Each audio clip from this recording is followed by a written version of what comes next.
Hey y'all, so let's talk about how to begin reparenting your inner child. So if you listened to the pod on Monday, you heard me talk about how we can be fully seen, how those inner childhood wounds can be seen by us. And one of the things that I talked about on repeat was, what does it look like to reparent ourselves? And I didn't go into depth with this because we've heard about this over and over again, but the reality is your inner child, especially the parts of you who felt hurt, who felt traumatized, who felt the deepest pains that you've experienced, those wounded pieces of you need love and safety and guidance from you now.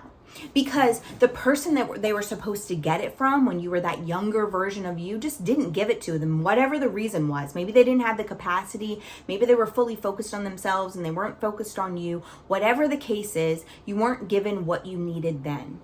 And there's a way for you to get what you need now in order for you to process that, unleash that burden off of your inner child, and walk into a space of freedom. And a lot of times we hold on to the feeling that, well, my parents should have done that for me. Yeah, maybe they should have. Or the person who was hurting me shouldn't have had access to me. I should have been protected. And yes, that is 100% true. You should not have people who are given full access to you to hurt you. However, the things have happened, and while they weren't okay, they have happened. And if you put the accountability to heal yourself on the same person who allowed the thing to happen, if that person has not done any changing, healing, or growing, you're going to be stuck here forever.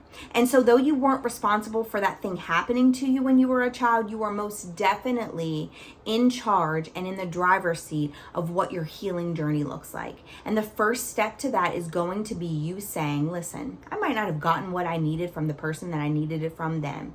But honey, today I have all the things I need to give myself what she needed then. And what does that look like? Well, the first step is identifying those unmet needs. Did you need affection? Did you need protection? Did you need some affirmation? Whatever that is, start to identify those unmet needs. Sometimes we think we know what we need, but we've never actually looked inside of ourselves to see what we need. And it's my favorite answer to give to a question when people say, well, what should we do with X, Y, and Z, fill in the blank? And I would say, ask them. Because the thing is, it's not as important to surprise somebody with the method at which you're going to do this thing that they've asked you to do. It's not as important to surprise them as it is to actually do what they need and can receive. And so sometimes I think we get in our heads and we say, well, if I don't do it in a way that they don't know about it and they're not given the steps of it and they don't know what I'm doing, and they see what I'm doing behind the scenes, then it's not going to come across as genuine, right? But the reality is, what comes across as more genuine is when someone says, this is what I need from you, and then you do it because you know exactly what they're going to need to be able to receive it. And if you don't do that with yourself, if you don't say, hey, what did you need? What do you need right now? And what did you need then? You're going to start placing answers in there that aren't true because we compare ourselves to other people. So then we're like, well, maybe I need this. Maybe I need a shopping spree. Maybe I need to go on a run. Maybe I need to drink. Maybe I need to do drugs. The reality is that's what you're using to mask the need. But have you ever actually asked yourself what you need? And I promise you, what you're going to come to are probably one of these main things. I needed affection, and no one loved me the way that they should have. Or I needed protection, and no one cared for me and kept me safe the way I feel like they should have. Or I needed affirming, and no one said, you are a great person. You don't have to produce to be amazing. You are amazing as is. I'm going to help and lead you and guide you along the way. Once you figure out what that unmet need is, then you can speak to it. You can offer comfort to the present version of you who still has that unmet need. You can give soothing words. You can give yourself a self-hug even if it feels super weird to do it, or you can start some rhythms and rituals in your life that would give you those things. right? So if you feel like you needed more affection, then start by loving you, by saying you are fearfully and wonderfully made. You are exactly who God created you to be. And though you have areas where you need to grow, you are beautiful and wonderful and purposed exactly as you are. Or if you're somebody who needs protecting, you can say, you are powerful and you are strong and you are capable of being assertive and you are capable of setting boundaries and you are capable of protecting yourself from the people who are harming you.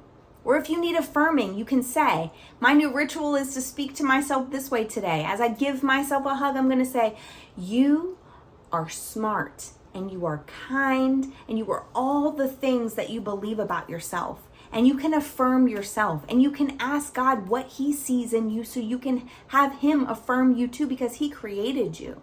And then once you do that, you can create these new rhythms in your life where you have a bedtime routine that incorporates that thing. You have a morning routine that incorporates that thing. You have some sort of way that you are taking a risk, but also being able to protect yourself so that you can prove to yourself that yourself knows that yourself is worthy of the things that you did not get before, and that those unmet needs are going to be met today.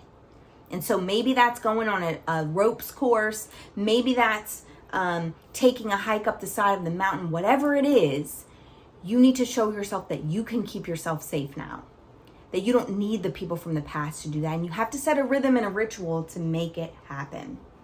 So because my inner child never felt good enough, I have to constantly on a daily basis tell myself that I am. When my overthinking tells me you talked too much, you sounded like you were a know-it-all, you don't always have to give your advice, etc., I can reel it back and go, you're good enough to be in this room. You are smart enough to give your advice. And if people don't want to hear what you have to say, it is their responsibility to tell you that they need you to reel it back. But you're going to walk in this room and do exactly what you're put here for, to coach people and to give consultations if need be, to try to make this place a better space for teachers and students. And you're going to keep doing that even if the space feels like you're not enough. Maybe you were somebody in your childhood who wasn't celebrated often. So maybe you make marks in your life so that you feel celebrated. I'm going to celebrate small wins every day because I wasn't celebrated when I was a child. And that thing has to be important to me because I'm going to meet my inner child where her unmet needs are so that I can build her back up. So, I like to do the takeaways with this series because I really think that it's important to not just hear the theory, but to put it into practical application. So for today, I would encourage you to write down one affirmation that you wish you would have heard as a child and make sure that you repeat it daily.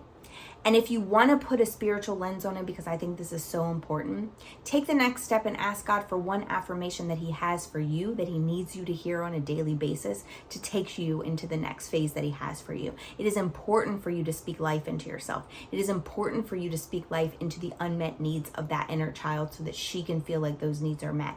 And this might sound like hoity-toity crazy stuff, but I'm telling you, if you don't reach back to her, she's going to constantly be throwing temper tantrums through your adulthood.